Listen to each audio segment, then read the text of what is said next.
Shout out to Sneaky Pig 200, the Professor, and Asper's Gaming for supporting me on level 3 or higher on Patreon. Hey everyone! I'm Albert Boris. Roughly a week ago, Dry Ruins from Mario Kart Wii made its first ever return to the Mario Kart series as a retro track. Specifically for Mario Kart Tour's Ninja Tour. In my opinion, this was always a really good track in Mario Kart Wii. It was pretty overlooked, but as far as desert courses go, this one always stood out for its more ambitious gameplay and course elements. So I was very pleased when they first revealed it to us last week. Now the question remains, is there a possibility that we could see this course in the Mario Kart 8 Deluxe Booster Course Pass? This DLC has been going on for well over a year now, with 4 of the 6 total waves having been released so far, and I think most of us can agree that it's been an amazing time so far, with each wave having become more ambitious over time. And perhaps the best way to see the massive leap from wave 1 to 4 is by looking at the Wii course remakes that appeared each wave. Out of all the Mario Kart games represented in the Booster Course Pass, Mario Kart Wii, besides Tour, is by far the best represented entry of the bunch, with 1 remake per wave. And not only that, they were all originally fan favorites, and they've been getting better.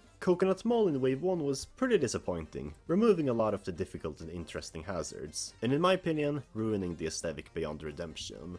However, Mushroom Gorge in Wave 2 was an improvement. Maybe not so much in the visuals, but very much in the gameplay, keeping every good aspect from the previous incarnations. Maple Treeway in Wave 3, however, nailed both the visuals and the gameplay, even if they removed arguably the most interesting element. And Wii DK Snowboard Cross in Wave 4 is effectively the perfect remake. Now the question remains, what more Wii courses could we be getting in the Booster Course Pass?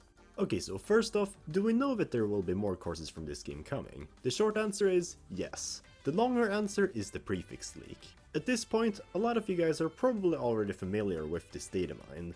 It's been one of the most reliable methods for narrowing down what the remaining courses will be, and it has proven itself to be more than trustworthy. When Wave 1 released, dataminers were able to figure out which console prefix each track was associated with, and not only did Wave 2 end up landing 100% correctly, Waves 3 and 4, even if they jumbled up the orders slightly, still ended up being very similar to the originally intended orders. And from this revelation, it's safe to draw the conclusion that Nintendo not only decided what courses to bring back, but also where they'd fit in the DLC, as if you took each currently existing track and jumbled up the order to resemble the prefix leak, you'd find out that it doesn't feel too out of place.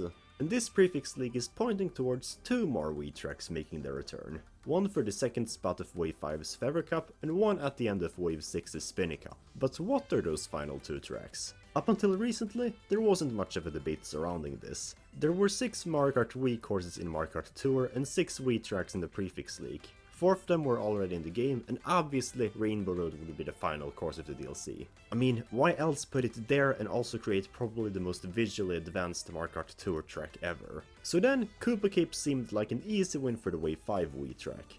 Until Dry Ruins came along, which has put fuel to the fire once more. Which leads us to the question, what is the Wii course for Wave 5? Koopa Cape or Dry Ruins? Well, believe me or not, but there's actually quite a few more tracks involved in this battle. At this point in the DLC, it's pretty obvious that all of the courses from the Booster Course Pass are just enhanced remixes of Mario Kart Tour's retro tracks. Sometimes it's very apparent, and sometimes it's less, but if you look hard enough, you'll notice similarities. However, Mario Kart Tour is still very much a running game. More content is always getting added. And in fact, not all Mario Kart Wii courses that will be in the game have been released yet. We know of at least 2 upcoming courses that will probably make their reappearance here. Not through Datamined assets though, but rather through a leak I haven't really talked about on this channel, the ID leak. This is a pretty complex Datamine to properly explain since not even I know exactly how it works. But in the shortest, simplest way I can put it, each course in Mario Kart Tour is listed alphabetically within the game's files, and they all have their own ID. However, sometimes there's a gap between courses, where there is an ID but no released course yet. In 99% of these instances, these IDs are for upcoming tracks that haven't been released yet. This way, data miners have also been able to leak upcoming tracks that don't have any assets datamined. And there are 2 known ID gaps belonging to Wii courses. One is between Maple Treeway and Mushroom Gorge alphabetically, which could house one of these 3 potential tracks. The more interesting ID gap though is between Coconut Mall and DK's Snowboard Cross, which could only house Daisy Circuit?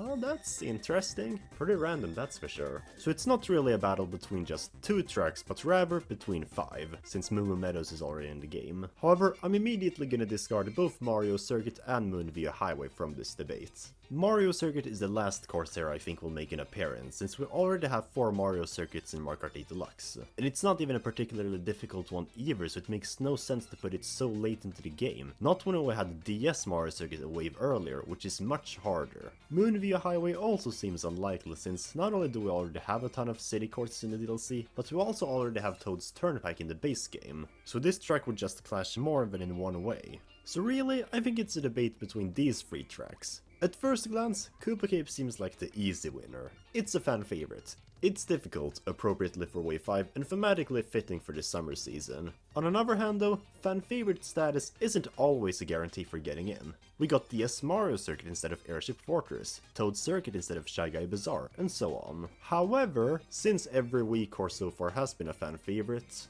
it's not that far-fetched to assume that they're gonna continue this trend. It's not like the DS selection, which only had one fan favorite. At the same time though, this is Tour's version of the track we're talking about. And in terms of Tour's remix of courses, Koopa Cape is usually agreed to be one of the weakest ones, up there with Sky Garden and Bowser Castle 3. Remember when the underwater tube had currents and electrical bars? Well, first the Mario Kart 7 floods it and removes any hazards, then Mario Kart Tour decides to cut the tube in half so they can add half pipes.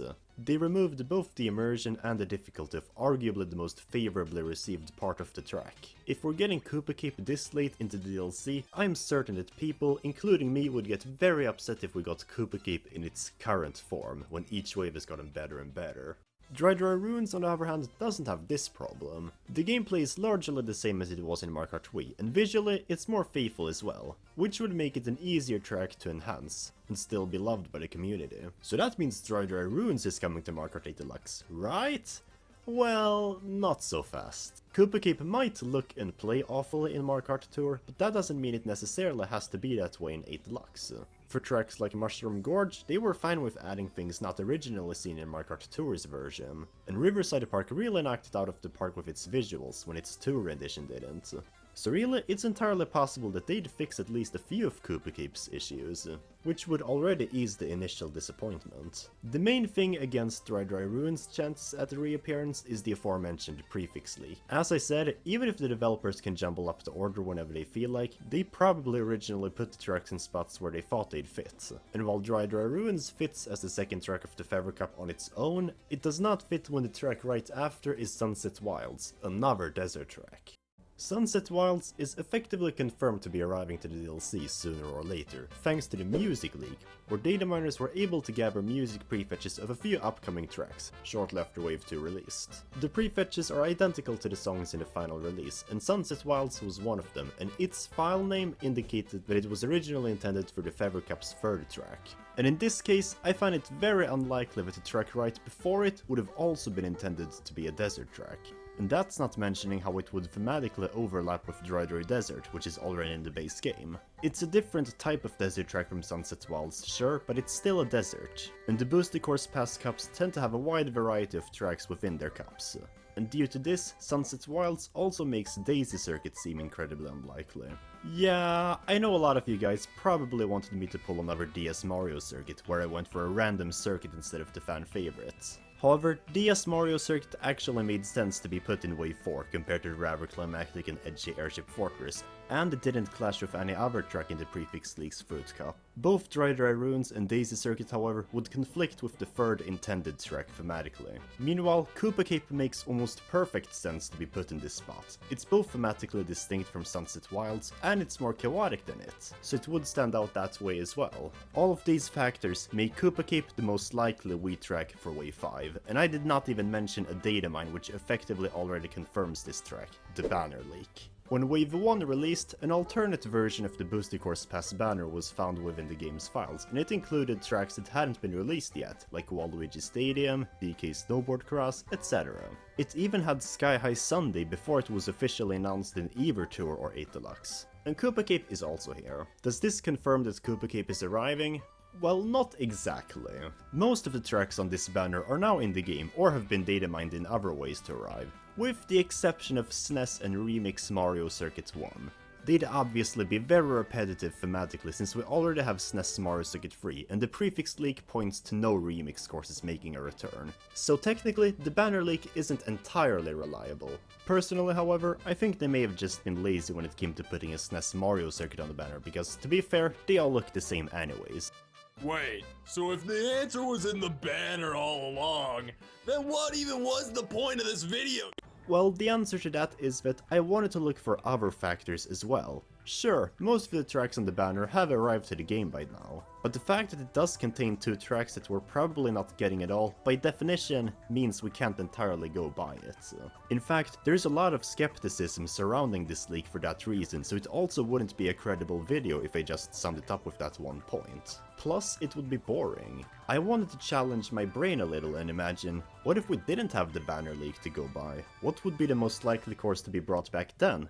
Factoring in the prefix leak, patterns, and Sunset Wilds, the answer was still Koopa Cape. And this is not the truck I would have picked personally, not after the remake in Tour made the cliffs yellow and completely changed the gameplay for the underwater tube. That said, I'm pretty curious to see how they'll handle this track's remake. I have an underlying fear that this track is gonna become a fine addition to the Shroom Gorge Pass, a collective term I coined for the tracks that barely try to stand out visually from their Mario Kart Tour counterparts. And most of them were nature-based cliff levels, like Koopa Cape. However, Riverside Park was also that to an extent, and it looks absolutely amazing. So who knows, maybe Koopa Cape will follow in its footsteps in terms of the art style.